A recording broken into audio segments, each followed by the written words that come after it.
Hello friend, welcome back to my channel মায়ের রন্ধনশালা এবং blogger চ্যানেলে আপনাদের সবাইকে স্বাগত। তো বন্ধুরা, আমি প্রতিদিনের মতো আজকে আবারও একটা রেসিপি নিয়ে হাজির হলাম। তো আজকে আমি আপনাদের সাথে শেয়ার করব কাশ্মীরি বাঁধাকপির ঘন্ট। তো আমরা তো আপনারাও সবাই প্রায় নানা রকমভাবে বাঁধাকপি খেয়ে থাকেন ঘন্ট বানিয়ে। তো আজকে এইভাবে কাশ্মীরি বাঁধাকপির ঘন্টটা যদি বানিয়ে খেয়ে দেখেন, কিন্তু দারুণ টেস্টি হয় খেতে।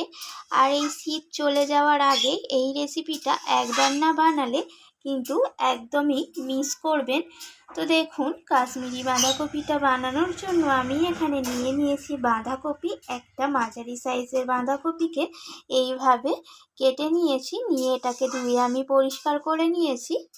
আর এখানে নিয়েছি আমি আলু। তো আলুটাকে এইভাবে টুকরো করে কেটেছি। আমি 3টে মাঝারি সাইজের আলুকে এইভাবে কেটে নিয়েছি। আর বাঁধাকপিতে একটু আলু না হলে বেশ ভালো লাগে না খেতে। আর এখানে নিয়েছি আমি ফোড়নের জন্য একটা তেজপাতা, এখানে কিছুটা কাঁচা লঙ্কা নিয়েছি।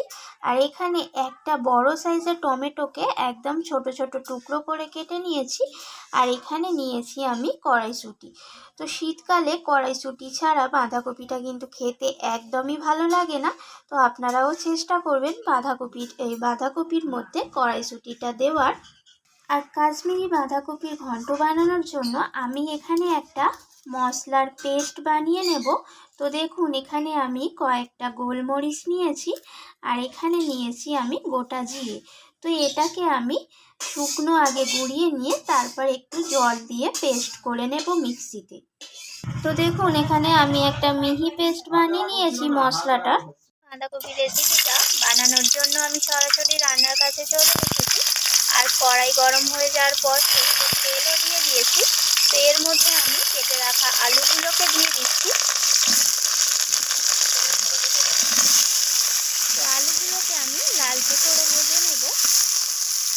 তো আমি আলুর মধ্যে সামান্য পরিমাণ লবণ দিয়ে দিলাম। আর দিয়ে দেবো এখানে হলুদ গুঁড়ো।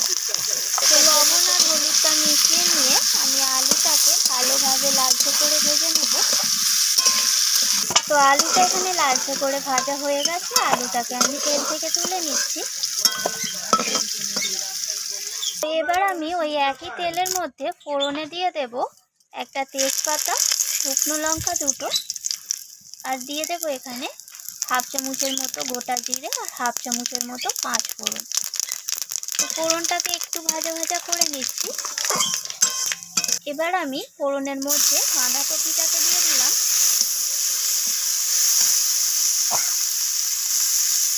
তো বন্ধুরা, এখানে পাঁচ ফোড়নটা কিন্তু বাঁধাকপির মধ্যে একটা আলাদাই মাত্রা স্বাদ এনে দেবে। তো বাঁধাকপিটাকে আমি ফোড়নের সাথে এইভাবে নাড়াচাড়া করে নিচ্ছি।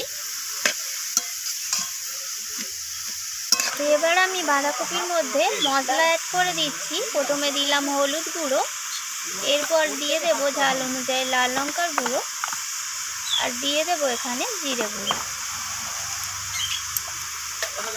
তো আমি মশলাগুলো দিয়ে বাঁধাকপিটাকে আবারও নাড়াচাড়া করে মিশিয়ে নিচ্ছি।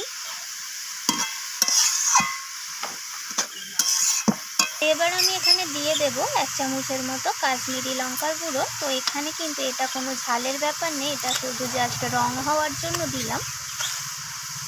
এবার আমি স্বাদ মতো এখানে লবণ দিয়ে দিলাম।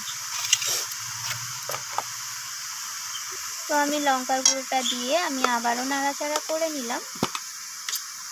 এবার আমি এখানে দিয়ে দেব 1 চামচের মতো আদা বাটা। তো আদাটা দিয়ে আমি আবারও নাড়াচাড়া করে নিচ্ছি।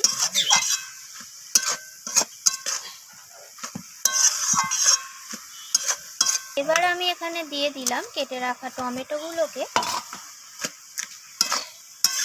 তো টমেটোটাকে দিয়ে আমি আবারও নাড়াচাড়া করে নিচ্ছি।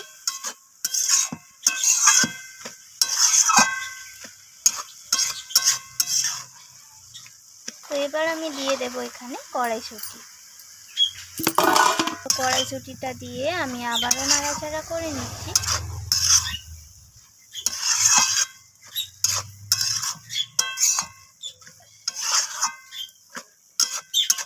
এবার আমি দিয়ে দিলাম এখানে ভেজে রাখা আলুগুলোকে। তো আলুগুলো দিয়ে আমি আবারও নাড়াচাড়া করে মিশিয়ে নিচ্ছি। তো বেশ খানিকক্ষণ ধরে বাঁধাকপিটাকে এইভাবে কষিয়ে নিতে হবে। তো এবার আমি দিয়ে দেব এখানে স্বাদ মতো চিনি। তো চিনিটা না দিলে বাঁধাকপির সেই স্বাদটা একদমই আসবে না। তো চিনিটা দিয়ে আমি আবারও নাড়াচাড়া করে নিচ্ছি। আর দিয়ে দিলাম এখানে কয়েকটা কাঁচা লঙ্কা। তো দেখুন এখানে আমি এটাকে মিনিট 5-এর মতো ভালোভাবে কষিয়ে নিয়ে ঢাকা দিয়ে একটু রান্না করে নিয়েছি। এবার আমি দিয়ে দেব এখানে যে মশলার পেস্টটা আমি বানিয়ে রেখেছিলাম, গোলমরিচ আর গোটা জিরে। তো সেই পেস্টটা আমি এখানে দিয়ে দিলাম। এই মশলাটা ছাড়া কিন্তু কাশ্মীরি বাঁধাকপির ঘন্টটা একদমই অসম্পূর্ণ। তো মশলাটা দিয়ে আমি আবারও নাড়াচাড়া করে কষিয়ে নিচ্ছি।